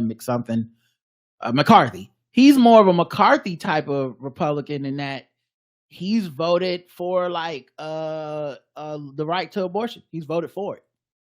So they couldn't get a hardline Jim Jordan fuck these niggers guy in. Yeah, because they was so then they went, okay, this case, let's give some of the moderate Republicans what they want, because they want somebody that didn't vote to like throw out the election. Right. Like a fucking nut. So they go with this guy. And they're like, nah, the hardline people are like, we're not voting for him. Absolutely not. They can't please anyone. Mm-mm. And they'll never work with Democrats. Right. So I don't like, they're trying to find this line of like conservative enough to please the hardcore conservatives, but also like moderate enough to please the moderates. And there's just no way to do it within their party, because if you voted to not certify the election, which I guess this guy did that too, there's just people that are never gonna come over to you. Right, because they're like, no, bitch, so we're not dealing with that. Jim Jordan has that issue. They put up another guy who has some moderate stances, but also didn't vote to certify the election, thinking we'll please everybody. No, you're pleasing nobody. So yeah, I love watching this. Yeah, I know it's gonna eventually fuck us all with this budget, but also like, this is what happens to America when you allow this shit to fester and y'all motherfuckers keep voting like this. Right. And it's also one of the things too where to an extent I kind of am coming around to it. I agree with you to actually just sit and watch them do this shit show. And like and the reason why I agree with you when you say watch them do this shit show, because literally they have nobody to blame but themselves. Like literally, like they can't point at the Democrats. No, this is all y'all. They're trying to make it work to point at the Democrats, and it's just not working. Nope. You can't. Like, what the fuck? The Democrats ain't back there secretly voting and shit like that. Like, it's up to y'all to put the person in the position, and you're not. You're accountable. Yeah, it's interesting to see, like, you're not able to thread this needle, and you are still trying to find a way to be like, and the Democrats did this to us, and everybody's like, but that's not possible. Y'all have the power. They can't stop you. Whenever you decide what to do, they can't stop you. Y'all don't have unity amongst yourselves. And the fact that you're looking at Democrats to bail you out is ridiculous. Kevin McCarthy is going on Sunday morning TV trying to find a way to still blame Democrats. And that's crazy to me. You know what I mean? Like, you're like, even now, when your own party ripped you out of power, when they hit the poison pill on your ass and said, well, you trying to keep the government running? Get the fuck out of here. Right. And what's so fucked up with him is he basically told the Democrats, I know y'all, quote unquote, y'all gonna do the right thing. Y'all gonna put me in. I'm not gonna give you a motherfucking thing, suck my dick. And they was like, oh, word. But then we're not voting for you. And so, and that's why they was like, you know what? Since y'all telling us to kiss, y'all asses kiss ours. Every time somebody come up, we're gonna vote no. So we're gonna force y'all to make the decision. And I love this shit. Yes. Like, I know people think I know our side is the panic side, the sky is falling, depression, blah, blah, blah. Well, I choose not to be like that with y'all. Y'all got that. I'm partying. Because fuck them, man. You got power and you're people that don't want to have power. So now you got nobody to blame but yourself. And it used to just be our side. Right. Y'all always blame Democrats for everything. It doesn't matter. Some go wrong. Somehow Democrats did it. We don't know how, but even if the numbers don't make sense, because people, I know it's a running joke about fixing Joe Biden, but I'll be like, dog, he can't fix everything. He's not the goddamn king. Like, Republicans legitimately do something fucked up, and then it's fix it. Democrats, your weakness made this happen, and I'm sick of it because it's stupid analysis is not true. Right. And anytime you say like something realistic, the people are like, oh, so you just caping for the Democrats? It's like, nigga, this isn't celebrity stand wars. This is just common sense government. This is civics. I know civics, so I know what is possible for them and what's not, and everything can't be their fault. Right. This isn't you not wanting to blame your dad for divorcing your mom, and so you stick around, your mom stuck around, you start shitting on your mom. This is, we have legitimate reasons to know what they expect. So yeah, I feel like that's one of the things that's been happening, but it's good to see the Republicans failing. Here's McCarthy being asked Sunday about this. As y'all can see from my quote, I think her name's Alex Walker, but as y'all can see from my quote of this clip on Twitter, I said, "What a complete bitch ass nigga! I hate him." So y'all know how I feel. I hear you invoking Democrats. I understand why. The reality, though, is, as you know, Republicans control the House. Does this not come down to Matt Gaetz ultimately moving to oust you? And therefore, do you bear some responsibility for this, Mr. Speaker, for agreeing to give him the deal in the first place to be able to remove you with just one vote? Right. Well, that deal has been with every speaker in the House. The only person not who that changed motherfucking deal. No, sir. Not that deal. Nobody else would have agreed to that motherfucking deal. You wanted that job so bad that you was like, I will do anything for this position. I don't care. And nobody else would have agreed to this. Nancy Pelosi. But no other party. Deal has been with every speaker in the House. The only person who had changed it is Nancy Pelosi. But no other party. I had the power to make this motion against Nancy Pelosi, but I never did because I believed in the institution of the House. And pause it. No, you didn't. One person could have never put her out. One person could have never put her out. The fuck you talking about? As much as you quote unquote hate Nancy Pelosi, you never did it, right? Right. But y'all always had this option because y'all have so much restraint as Republicans. Y'all wouldn't do it. Okay. All the other Democrat leaders believe they never should be able to raise this issue. Remember, as we go forward in the next decade, if the majority changes, no one's going to have a big majority. So what Hakeem Jeffries has just done, changed the institution itself to say it. Notice Nancy Pelosi, Hakeem, she asked him about Matt Gaetz. The Democrats did this to me because he's such a bitch ass nigga. He's afraid of his own party. Yes, he is. This is why I say they don't get what it is about Trump that made Trump double down. Made Trump like run them. Is that because Trump would have straight up been like, fuck all y'all. Yes, he would. Y'all better do what the fuck I say or it's gonna be hell to pay. But he's still trying to find a way to be like, it's the Democrats and hey, I'm sorry, Matt Gaetz, please, man. Hey, I don't mean nothing. Can I have my books back? it's okay to always make a motion to try to shut down one branch of government. But Mr. Speaker, Mr. Speaker, just to be clear, what Matt Gaetz has done here. Now he felt the pressure coming with her being like, I'm gonna get you back to this question. So he tried. Then he went to, okay, fuck. I guess I'll admit Matt Gaetz had a role in this. Yeah, you can't yada yada yada past this. This is your whole fucking party. The fuck? You don't have the job no more. This. He has chosen with no plan, concerned about an ethics complaint that was registered against him in the last Congress, to try to go and move and shut it down. This is a wrong approach. It's brought chaos. The Democrats went along with it, and they have blame too. But I would sit back. I'll take. Still trying to get the Democrats in there. Whatever blame needed. But if they don't have blame, it's one of those things where he'll go, well, I'll say something because fuck it. I because you won't let it die. I have to say, he's just trying to filibuster the question. Right. The blame. And for the record, I don't think a lot of these shows shouldn't really air these filibuster answers. I know they just want content, but these shows often aren't live. They're often like live to tape, meaning they filmed it that morning, but then they have to edit the interview and get it up. You have time to be like, do that again. You didn't answer my question. We're going to answer you one more time. Right. But I know they'll never do that. And I know they'd rather just have a clip of him, even if he's doing this non-answer shit. Mm-hmm. But yeah. Blame is on me for keeping government open and voting for the troops. I would do that again tomorrow. But just very quickly, just to put a fine point on it, before we get to Tom Emmer, do you regret giving Matt Gaetz that power over you?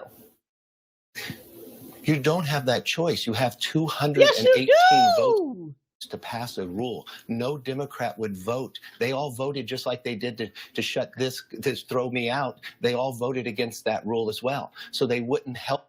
Yeah, but you're not saying that you told them to suck your dick. What is happening here? And like I said, even in this, he won't blame the people in his party that did this to him. Yeah, it's your fault. Because this is what a lot of Republicans rely on. And here, I would love to tell you how stupid this is, but it works. It does. Somebody fall for that trick bag. How many liberal people follow suit? He sound like them. Yes, he does. He sound like them. Somehow the Democrats did this. I don't know how, but it's them. And it could be the most nonsensical shit, and it always takes the agency of the Republicans out of the equation and make it seem like Democrats are just so ineffectual that the country's going to hell and it's all their fault, and Republicans have nothing to do with it. Right. And sometimes it's one of the things where I'm to the point that I know this might sound weird, but I am concerned about people's critical thinking skills. Like I'll just sound like sometimes I really wonder about the masses when it comes to just actually going just a step above just basic. And this thinking shit. ain't that critical or that skilled. No, like, it's not. Just people don't even jump the low hurdle. Yeah, this is just motherfuckers being dumb. And this is one of the reasons I say I worry about the internet and social media, because to me, this is a groupthink situation where there's a certain type of liberal person that's like, I'm such a virtuous person, I even hate the Democrats. And when they do that shit, they always let Republicans off the hook. They never talk about them. Go to look at their feed. I promise you they don't. And if they bring up some Republican did it, why did Democrats let them do it? It's never no responsibility to the voters. No, matter of fact, don't shame me into voting. But they say so much shit like this. And if you're in a bubble and you keep saying those type of untruths, it just becomes a truth for you. So they sound like him in a lot of ways, but yeah, and he can rely on that because there's people that, they might not like him, but they'll agree with the sentiment of like, it's somehow Democrats' fault, even though we don't know how. Yeah, right. You can't make the logic to it, but it's their fault. How, Sway? How? In other election news, these motherfuckers down at the precinct singing like a fucking bird. Me.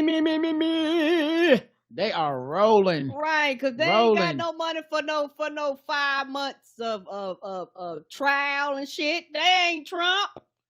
I don't think Trump has the money for 5 months of trial. I don't think it's about having the money though. They don't want to go to jail. Agreed. It ain't a money thing. It's a I don't want to go to jail thing. Matter of fact, the latest one to turn had the money. Jenna Ellis She is his lawyer, one of his former lawyers. She pled guilty in the Georgia election interference case. Here's where the MAGA people are real mad about. She raised $200,000 on GoFundMe or whatever they use. You know, their version of it. Yeah. Go fuck Joe Biden. whatever the fundraiser use. Yeah. These goddamn Democrats, so Right. whatever their website is. Let's go Brandon me. Like they use Let's Go Brandon me to raise the money. She raised $200,000 for her defense in this RICO indictment. And then she accepted the plea deal. Yeah. So they've been saying, it's grift. I told you not to donate to this disloyal wench. Shame on every single moron who donated to Jenna Ellis. Wait, y'all got white wenches now? This is a new development. A brand new one. I thought that only applied to us. We got white wenching? Okay, all right. I didn't know Dr. Umar made it that far. Get your money, because that's what it's all about. The $216,000 from the public claiming she was going to fight against the court case. Instead, she copped a plea deal. An absolute disgrace, they called her. That $200,000 is just a fraction. That's a few hours of lawyering. The fuck y'all talking about? And why y'all mad at her but not Trump? He done took way more of y'all money. Yeah, keep coming back for more. Right, he done took way more of y'all money and then dropped cases and shit. But oh well. Left and right. But yeah, she rolled over. Mark Meadows is cooperating. He was granted immunity. Tell special counsel he warned Trump about 2020 claims. Yeah, and they were saying that they have like texts and emails, like they gonna basically turn over a lot of shit. Mm-hmm. Like these motherfuckers are rolling. Mm-hmm. They're rolling. And listen, when I told y'all this would happen, I saw y'all in the motherfucking comments, nigga. I saw people emailing, I wish I had your optimism. I'm not optimistic, I'm realistic. The only thing I'm optimistic about is like my NBA team or some shit. I'm a pretty pragmatic person. So when you see me say some shit, don't think I'm forecasting or wishing. I'm telling y'all what I think is gonna happen. Now, could I be wrong? Anytime I could be wrong. That could happen. But I'm never just saying shit to y'all that's not some level of evidence based. And when Fannie the God, put that RICO on these niggas, I said, oh, the dominoes are going to fall. And she was hitting them with real time too. The dominoes are going to fall. Like, how could you not see that? You think 20 people want to go to jail for this man? Everyone not in that cult. A lot of these people are pure grifters. Yes. They were just in it for the grift. They don't got the loyalty to him. No. Like that MAGA shit they not really part of that MAGA shit. They were part of that getting this bread together shit. Yes, they were. So seeing these motherfuckers like roll on him, it's beautiful. And I knew it was happening. I knew it was gonna happen. And so and honestly, seeing it happen doesn't make it any less great. I knew it was gonna happen, and still every day I look forward to it. I wake up and That's right. Yep, that's right. That's right. That's right. Yep, that's right. Yeah, that's right. Ooh, what was that again? Oh yeah, Rod was right. Rod was right. I've been right about all of it. We've been right about all of it. Woo! Woo! Yes. Yes. They taking deals. And the best part about these deals is like they're sweetheart deals. Now I know people like, but I'm mad and I want him to go to jail. I hear what you said, but sit your ass down. That's why you're not a lawyer. The deals being sweetheart deals, meaning they gonna tell. Because all these deals contingent on them getting on that stand and giving us the dirt to Trump. Yeah, tell the truth. And as they turn, it gets worse. Sidney Powell turned.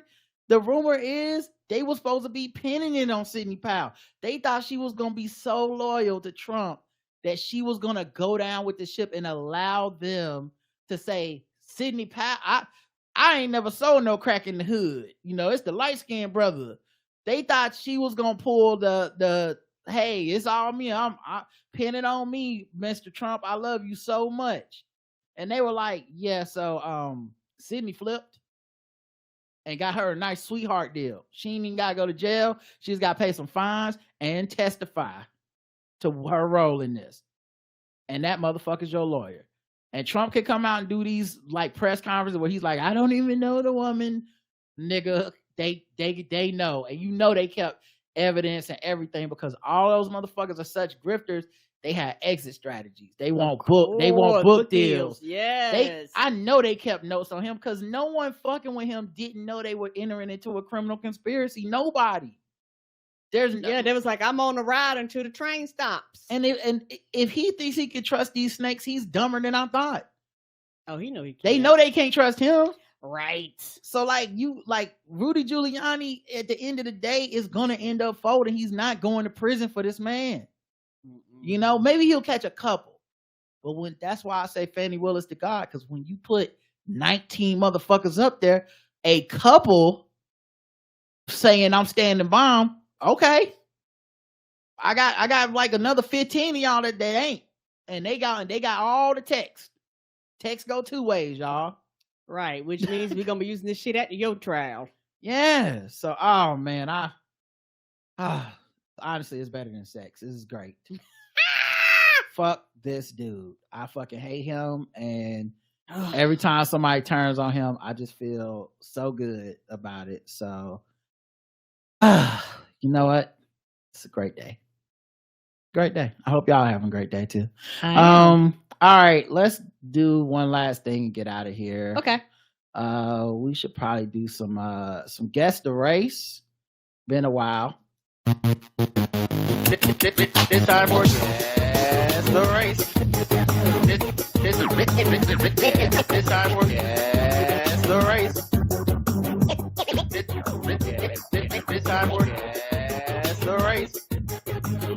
This time for guess the race. Guess the race. You know what it is. Go around the globe, find different articles, guess the race of people involved. 57-year-old Thomas Hardy was working at the MAPCO on Smith Springs Road. MAPCO appears to be a gas station, maybe, or a store. Mm-hmm. And he allowed 3 individuals to enter the store 3 separate times. And they stole $9,794.22 worth of merchandise. Goddamn! He did not try to stop them, call the police, or tell the store manager.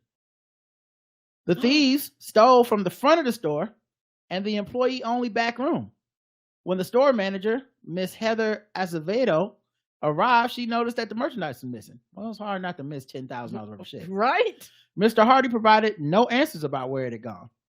When she watched the security footage, she noticed that the 3 subjects conversed with Hardy as they walked past him while committing the theft. She called the police with the suspicion that he was acquainted with and conspired with the thieves. Mm-hmm. When she heard him tell the subjects, come back again. Oh no! They were stealing. She was like, come back later. He later admitted to officers he allowed the subjects to steal from the store in exchange for crack. Oh, that's right. Oh shit, we back around to crack again. We back to crack again. That's right. Crack like it never left. Right. Karen, guess the race of Mr. Tom Hardy. Mr. Tom Lee Hardy. Tom Lee Hardy, white. Karen's going white. It was Lake Terrace in Nashville, Tennessee. All right. Let's check the chat room, see what they believe his race is. Man, crack. This is why I'll never do crack. It's a hell of a drug. I know people try to have some hot takes and say that crack ain't that bad, but I don't believe I've seen y'all. that online. The stories I read about crack don't be like other jobs. They never like somebody risked their job for $10,000 worth of stuff they let steal and did a felony because the man offered them some weed. No, it's always crack. Anyway, the answers to guess the race are Tom Hardy white. Take this job and shove it. I ain't working here no more white. Inception white. Didn't know I couldn't do that white. Them my friends white. The correct Jada wasn't around, so he had to make other arrangements black. The correct answer is most of you said, I believe, white, and most of you got it correct.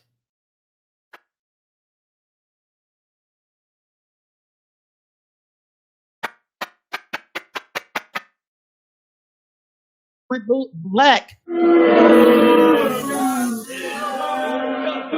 I get why you did, because the word crack has been such anti-blackness around it that you can't help yourselves. Oh no! But this is a white man. Yes, that is his Yeah. hairline. Yeah, the crack was that's part of it too, I guess. I don't know. Man, crack must be so good, because that's not a smart crime. It is not at all. It is not a smart crime. That's a you gonna get caught ass crime if I've ever seen one. And the crack had him being like, maybe you could get away with it. I mean, you gonna get caught, but that will be after you high. Right? Like I said, the whole purpose is to get more crack. You'll be so high on crack by the time you get caught, baby. It won't matter that this is a dumbass crime. Correct. All right, let's go to the next one. A Las Vegas woman left a U2 concert to take $50,000 from her sugar daddy's hotel safe. Oh shit! Robbing the sugar daddies? Yeah. Is this part of the sugar daddy situation? I feel like this is it's kind of interesting, because I feel like sugar daddy's supposed to provide you with, all your living expenses, but I guess she got a little greedy. She wanted to step it up. She said, I need money on my own. Vegas woman is facing charges of grand larceny and burglary after police say she left her sugar daddy at the U2 concert on October 14th. Authorities say Haley McNally went to the victim's hotel room at Caesars Palace and stole $50,000 in cash and $7,000 in casino chips. She was released on bail. Her next court appearance is scheduled for November 20th.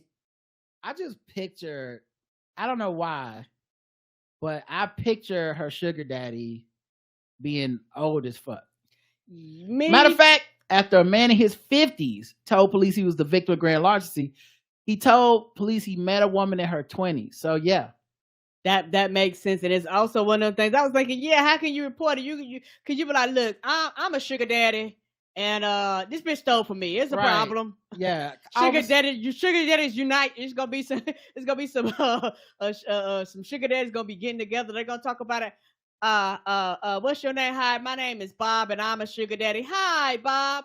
I'm just here to say it's not fair what these bitches be doing. I'm just a good sugar daddy trying to take. So you think care. it's a sugar daddy support group? Yes, but sugar daddies have been robbed. You made them sound like AAA. I mean, like the AA. Mm-hmm. Yes. Like, hi, I'm a sugar daddy. My name is Rob. Hi, Rob. I got Rob. My name is Rob. Here's the thing. Here's the thing for me though. They met on seeking arrangement. Nothing about being a sugar daddy is illegal. No, it's not. Nothing about being a sugar baby is illegal. Now, this is the part where it's going to sound a little weird to everybody. But this is one of the reasons I don't really talk about people's age differences being creepy. Yes. Because, like, there is an age where you just an adult, and if you want to do some creepy shit, y'all just do creepy shit together. It's like legally, how you feel legally and what the law says are two separate things. If two motherfuckers know what they doing, then that's it. All right. Y'all got it. Like, I'm staying out of it. If you decide, listen, my 20-year-old pussy is worth diamonds and gold, and this nigga's fitting to pay my rent, and all I got to do is go to a U2 concert every once in a while, fine.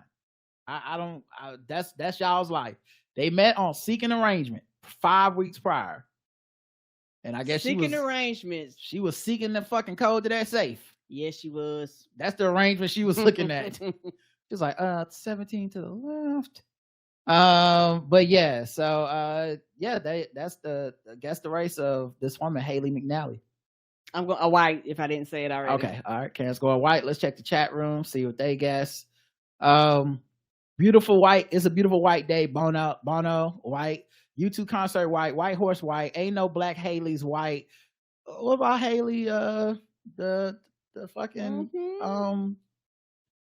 Haley, is that Little Holly? Mermaid. No, that's Holly. Oh, that is Holly. Damn.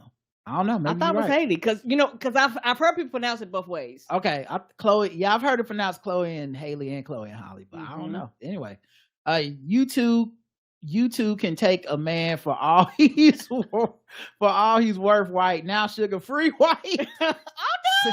City girls up white. Ain't granulated sugar white. Country instead of city girls. So country girls white. White Coke habit white. Holly Haley Berry. Okay, they were just trying to help me out. Mm-hmm. The correct answer is white.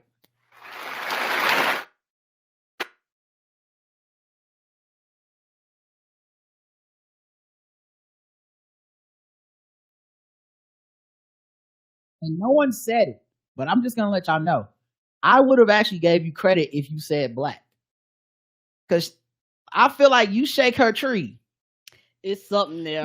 yeah, it is mixed. It's something happening. Mm-hmm. You shake that tree, something gonna fall out of it. Okay. That hair ain't fooling me, girl. Okay, it's giving you away. Look at them edges. Okay, we stand a sister that know her worth. Come on, our edges curl. Okay, you ain't fooling nobody. Okay, we don't with that 4A 4B. The 23andMe got all the receipts over there. All right. Okay, let's go to the bonus round. Karen, you're 2 for 2. Yay! That bitch was white. I ain't racist. How can I be racist about anybody or anything in my life? How can I? Call them niggas. Just call them niggas. Gold teeth, gold chain wearing, fried chicken and biscuit eating, monkey ate baboon, big time, fast running, high jumping, spear chucking, 360-degree basketball. All right, Karen is what are you, 2 for 2 now? Yay! Yes, I am. On Guess the Race. Not a bad day's work at all. No, it's not. It's time to get to our third one. It's a pretty popular one. I don't know if you heard it already, but there's a pilot who allegedly tried to shut off the engines to a plane while he was a passenger on the plane. Well, he was how did he get in there? And he's been, I believe, charged with like 83 counts of attempted murder. Yes, if I said it got to be a felony crime, you fucking around with planes? How'd you get in the cockpit? I'm confused. Okay. It was from Alaska Airlines. We turn now to the pilot who authorities say tried to crash a passenger plane over the U.S. Tonight, new details of the life and death struggle inside that cockpit and what that pilot now says he took before that flight. He's now charged with 83 counts of attempted murder. Here's Gio Benitez. Tonight, Alaska Airlines pilot Joseph David Emerson looking emotional, appearing before a judge late today to face attempted murder charges for trying to crash a passenger jet. Enter not guilty plea on all counts. As we learned, he allegedly told investigators he had taken psychedelic mushrooms for the first time some 48 hours before the incident and thought he was having a nervous breakdown after going without sleep for 40 hours. Authorities say Emerson was off duty, hitching a ride in the cockpit's jump seat Sunday. The on-duty pilots telling police Emerson engaged in casual conversation. But then mid-flight, he threw his headset across the cockpit and announced, "I am not okay," then reaching up and grabbing the red fire handles and pulling them down. A pilot physically engaged with Emerson for 25 to 30 seconds. Had Emerson pulled the handles all the way down, the plane would have turned into a glider within seconds. Emerson calming down and exiting the cockpit, allegedly telling a flight attendant, "You need to cuff me right now or it's going to be bad." Emerson, a father with an unblemished flying history, telling police he struggled with depression and a friend recently passed away. And it was his first time taking mushrooms. And David Emerson is also facing a federal charge of interfering with a flight crew, along with those 83 counts of attempted murder. David. Gio Benitez back with us on the Nigga.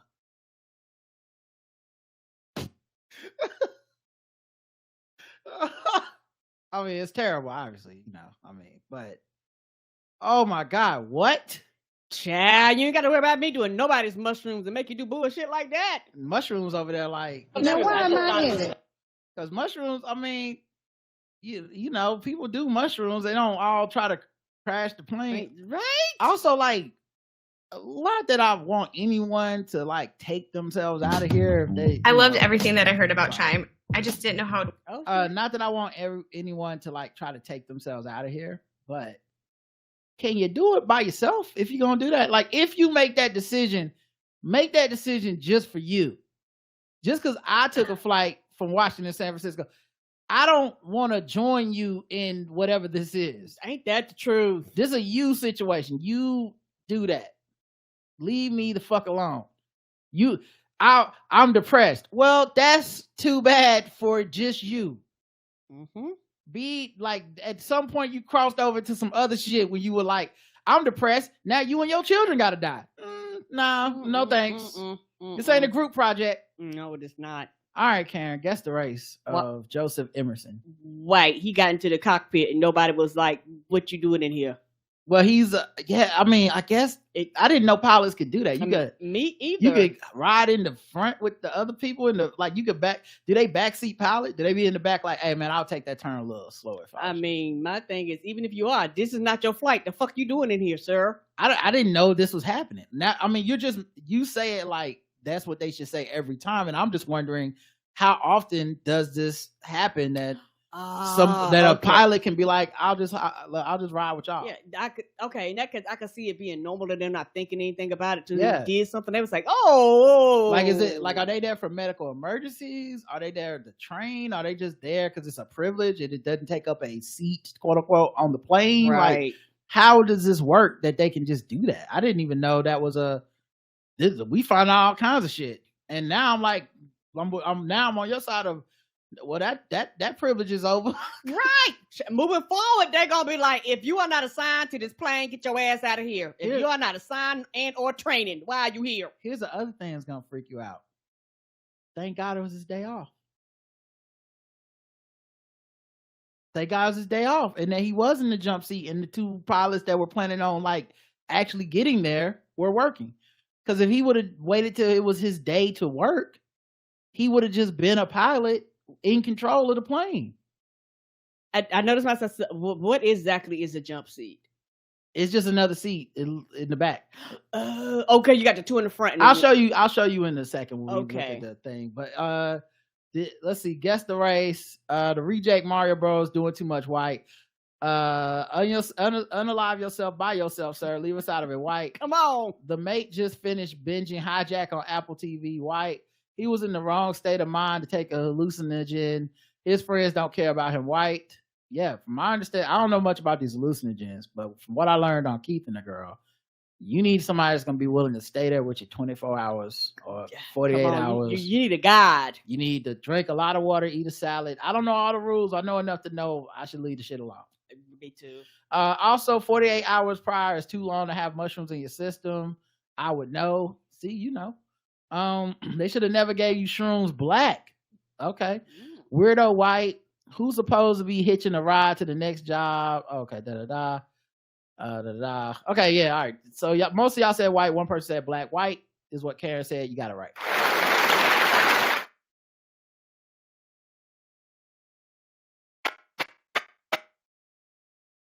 One of you said black though. I don't know why you said it, but there's only like 2 black pilots in all of America anyway, so I don't know. Okay, and I think I was misunderstanding. He was already in there. I thought it was something where he went in, like they was in there. And he was like, "Hey, yo, bros, what's up?" But he was already in the cockpit. Because that's why I was so adamant. Like, this shit don't make no sense. How the fuck he ever just walk in the cockpit? That's why my mind was so baffled. Going, the fuck. Hey, bros, how you doing? No, sir, go back to first class. The fuck you doing in here? I do like that. That's how you think pilots talk to each other. Hey, yo, bros. I feel like pilots would talk to each other like, this is our passenger speaking. I wonder if I could get in the jump seat. That's affirmative. You can go ahead and hop in the jump seat with us. You mind if I get some ginger ale? Like, I feel like that's how they talk to each other, you know? Oh yeah, you gonna show me what a jump seat is? Yeah, I'm waiting on the video to get through this ad, but I can show you what a jump seat is. It looks just like a back seat in the cockpit. Like, they got the 2 pilot seats that we all know about. Mm-hmm. Then yeah, tried to crash a passenger. See if I can fast forward to what that pilot now said. He's now charged. And then they also go through an illustration of like showing you what the actual so here we go. 40 hours. Authorities say Emerson was off duty, hitching a ride in the cockpit. It's basically a third seat behind both of the pilots. I see what you're saying. And because they're pilot, they probably fly for free. So there's somebody that just sometimes they fly you to your next job. Like, you know. Okay, right. Like you land somewhere, your next job might be somewhere else, and you know, and this probably schedule. If I catch this flight, I could go just catch my next flight. Yeah. Right. Yep. Pitt's Jump Seat Sunday. The on-duty pilot's telling police Emerson engaged in casual conversation. But then mid-flight, he threw his headset across the cockpit and announced, "I am not okay." Then, reaching up... I know, listen, they live so we can laugh. That's so funny. He was talking normal, like, oh, man, you know, Seahawks, man, I can't believe they lost that game. It's a close game, but, you know, hopefully they get that win back in Denver this week, you know? I'm like, yeah, man, da-da-da. Oh, man, you see what's going on with this Jada Pinkett, man? She got to shut the fuck up, right? That's crazy. I am not okay! Ah! And everybody looking like, what happened? Why did this turn left? That's about like your boy on that it's a TV show you watch where a dude does that. He just randomly yells. I think you should leave. It's the greatest fucking sketch show. Okay, oh that's God. the name of because that sounds like some shit he would do. I love I Think You Should Leave. I don't know how many of y'all watch it. It's on Netflix, but I love that fucking show. But that feels like a sketch from I Think You Should Leave. Yes. Yes, it does. I'm not okay. That looked like some shit he would do. I'm not okay. And just start screaming in the back and everybody looking like, the fuck is happening? They just pulled out both the handles and cut the engine off. And if the fucking 25 to 30 seconds is a long time to fight some motherfucker, man. Yes, and the thing with planes, they can drop thousands of feet in seconds. Like, it ain't no joke. Bruh, he tried to kill. Yeah, you go. Yes, because if I gotta go to jail, bro. I'm sorry. If I was on that plane, yes, charge him with trying to kill me. Mental health, blah, blah, blah, all that stuff. Go to jail, bro. So you need some help. You need to, and definitely can't fly nothing. You can't drive. I wouldn't let him drive a car. No. Like I wouldn't let him drive. You know how you go to a music park and they had the cars that are actually on rails that you really can't turn, but you're in the car and it's on a track like a train, and they're like, oh, look at the kids. I wouldn't let them do that. You know, in front of the store, they used to have like you pay $0.25 and you go into a car and it just rock back and forth. I wouldn't let them ride that. The little thing you let the kids ride. Sometimes it's unicorn, sometimes it's airplane. I wouldn't let this motherfucker play. Helicopter. You can't play Microsoft Flight Simulator. No. Okay. You might kill the imaginary people on that. Ain't no Mario Kart for you. Nope. It's a wrap for you and all vehicular transport, sir. Fuck out of here. Stick to the ground with your feet. Oh my God. All right. Last thing. Story ratchetness.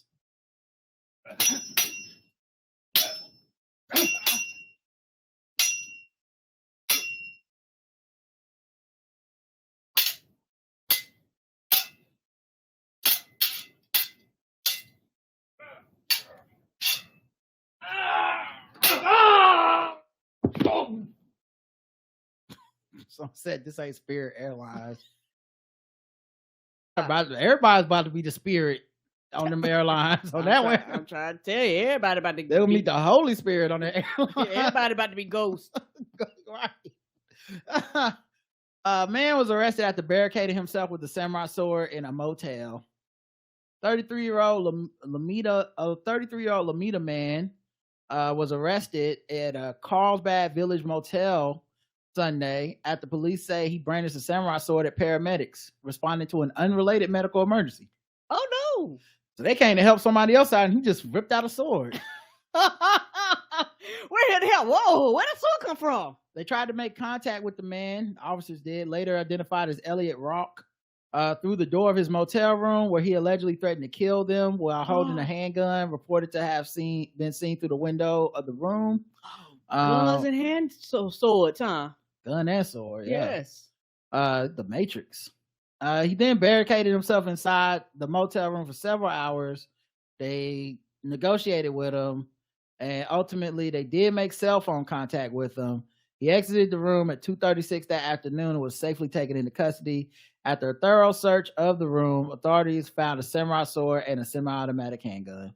Woo! He's taken to the hospital for medical evaluation, and he'll be booked into jail for making terrorist threats. unlawfully brandishing a weapon and threats of violence against a police officer. All right, y'all, that's it for today's episode. We will hopefully we can do the Walking Dead recap tomorrow early before we head out to the game. But we'll get y'all, and then Nerd Off cannot happen this Friday because we're going to another game. So premium people, no Nerd Off this Friday. We'll see if we can fit it somewhere else, or if not, we'll just wait to the next one. But Balls Deep will be Thursday, so that's cool. All right, I gotta go. I got some stuff to work on for Drapetomaniacs this week, and it's due. So that sounds like that'll be my night. Happy NBA is back to you, Karen. Yay! Happy NBA! And until next time, I love you. I love you too. Mwah. Bye, everybody. Have a good night.